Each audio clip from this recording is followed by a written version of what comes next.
करवा चौथ व्रत कथा। पूजन विधि। जो सौभाग्यवती स्त्रियां इस करक चतुर्थी का व्रत करके सायंकाल विधि से पूजन करेंगी, वो अचल सौभाग्य, धन, पुत्र तथा बड़े भारी यज्ञ को प्राप्त होंगी।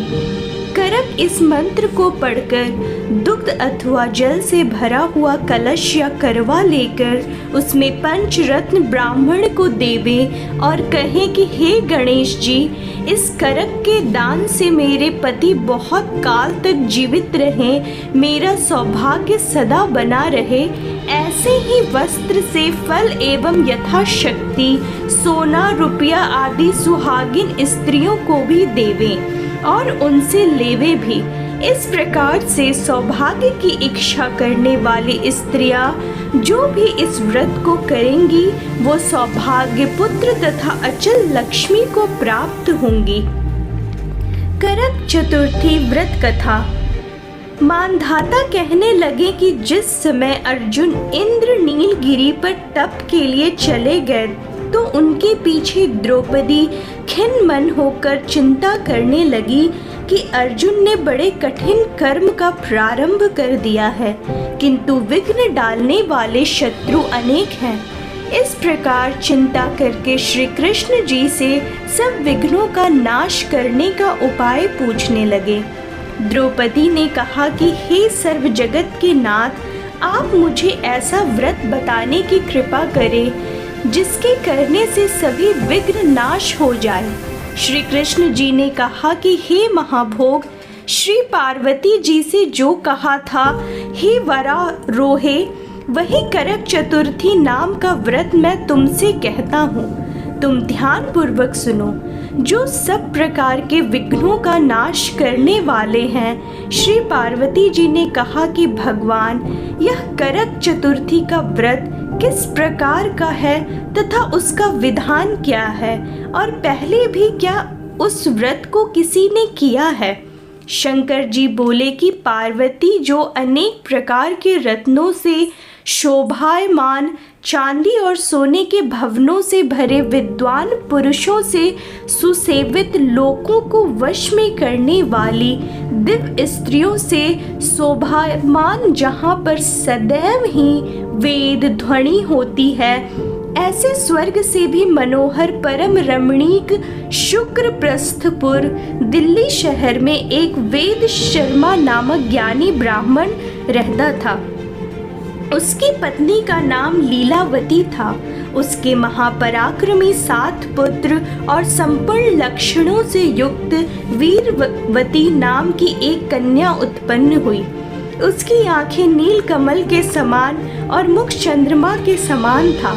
उसके विवाह के योग्य समय आ जाने पर वेद शर्मा ने एक वेद शास्त्र के ज्ञाता विद्वान ब्राह्मण को विवाह विधि से उसे प्रदान कर दिया। इसके पश्चात वीरवती ने अपने भाइयों की स्त्री समेत गौरी का व्रत किया। फिर कार्तिक कृष्ण चतुर्थी के दिन व्रतोपवास कर सायंकाल में स्नान कर सबों ने भक्ति भाव से वट वृक्ष का चित्र बनाकर उसके नीचे शंकर जी, गणेश जी और स्वामी कार्तिकेय के साथ पार्वती जी का चित्र बनाया और ओम नमः शिवाय इस मंत्र से धूप, दीप, गंध, पुष्प और अक्षादि से गौरी का पूजन किया। फिर शिवजी, गणेश जी तथा षडानन और अलग अलग पूजन करती हुई पकवान, अक्षत तथा दीपक से युक्त 10 करवा और गेहूं, पिसान और गुड़ के बने हुए पकवान तथा और भी अनेक प्रकार के फलादि भोज्य पदार्थों को अर्पण करके अर्घ्य देने के लिए चंद्रोदय की प्रतीक्षा करने लगी। इसी बीच में वह वीरवती बाला भूख प्यास की पीड़ा से मूर्छित होकर पृथ्वी पर गिर पड़ी। तब उसके सब भाई बांधव रुदन करने लगे। फिर वीरवती का मुख धोकर पंखे से हवा करके उसको ढाढ़स बांधने लगे कि अब चंद्रमा उदय होने वाला ही है। उसका एक भाई चिंता युक्त होकर एक महान वट पर चढ़ गया। बहन के प्रेम से दुखी उसके भाई ने जलती हुई लुहारी लेकर चंद्रमा के उदय होने का बहाना कर दिया। उसने चंद्रमा का उदय जानकर दुख का त्याग करके विधि विधान से अर्घ देकर भोजन कर लिया। इस प्रकार व्रत के दूषित हो जाने के कारण उसका पति मर गया। तब वीरवती ने अपने पति को मरा हुआ देखकर पुनः शिव जी का पूजन कर 1 वर्ष तक निराहार व्रत किया। वर्ष के समाप्त होने पर करक चतुर्थी का व्रत उसका भाइयों ने किया। वीरवती ने भी पूर्वोक्त विधान से व्रत किया। जब उसी दिन देव कन्याओं के साथ इंद्राणी वहां करक चतुर्थी का व्रत करने के लिए स्वर्ग लोक से आई और वह वीरवती के पास में चली गई, तब वीरवती ने इंद्राणी से सब बातें पूछी।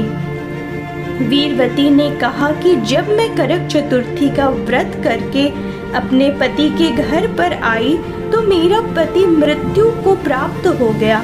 मैं नहीं जानती कि किस पाप कर्म से मुझको यह फल मिला। हे महेश्वरी, हमारे भाग्य में आप यहाँ आ गई हैं तो मेरे पति को जीवित करके मुझ पर कृपा कीजिए। इंद्राणी ने कहा कि हे शुभे, गत वर्ष जो तुमने पति के घर में करक चतुर्थी का व्रत किया था तो बिना चंद्रमा के उदय हुए ही तुमने व्यर्थ अर्घ दे दिया। इसी से व्रत दूषित हो गया और तुम्हारा पति मृत्यु को प्राप्त हो गया। अब तुम यत्न के साथ इस करक चतुर्थी का व्रत करो। तत्पश्चात इस व्रत के प्रभाव से मैं तुम्हारे पति को जीवित कर दूंगा। श्री कृष्ण कहने लगे कि हे द्रौपदी, इंद्राणी के वचन को सुनकर वीरवती ने विधान पूर्वक इस व्रत को किया।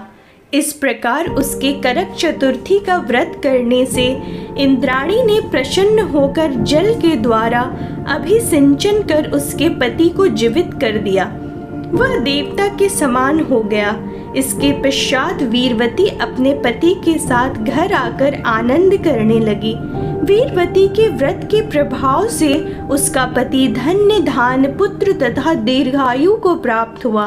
इसलिए तुम भी इस व्रत को यत्न पूर्वक करो।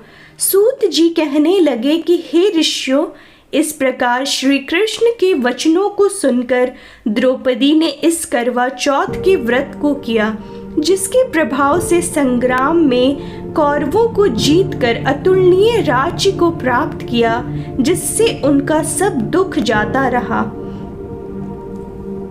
इति श्री वामन पुराणार्गत करक चतुर्थी व्रत कथा समाप्त।